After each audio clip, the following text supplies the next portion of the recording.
Xazinem Tortil Terbiyeleş Merkezi hemmimizning xazinesi.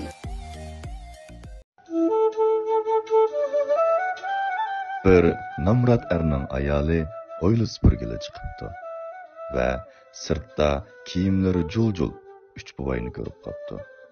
Turqidan qo'rsqining ichib, holidan ketay deb qolganligini ko'rib, ularni uyga kirib tomoq yeyishga taklif qildi. Bu uch buvay tangla.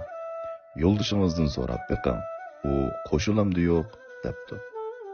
Yo'ldishi bo'lsa, nihoyat xushal holda, albatta bo'ladi. Hojatmanlarga yordam qo'limizni sunish qilishga tegishli ish emasmi? debdi.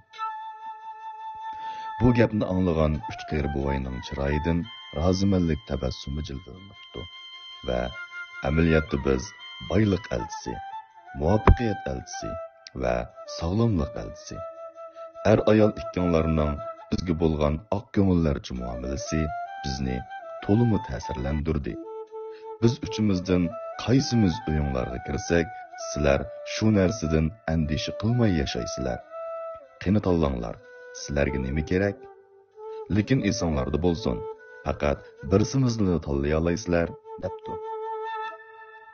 Ayol boylik elchisi kirsin, debdi.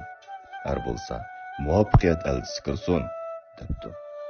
Bu chaqda ularning kichikkina farzandi chiqib ketdi va meningcha sog'lomlik elchisi kirsin. Shundoq bo'lgandila dadam opam og'riq azobi tortmay yashaydi ekan. Biz bir oila kishilari sog'lom turmush kechirsak, nima degan yaxshi, debdi. Shuning bilan ular sog'lomlik elchisini taklif qildi. Hayron qolarligi shuki, sog'lomlik elchisining kaynidan boylik bilan muvaffaqiyatmi tang agishib kiribdi. Er ayol so'rabdi. Birsimizni da taklif qila olaysizlar degan tonglarga sog'lomlik elchisi kulib turib, shundoq, biroq men o'xshamayman.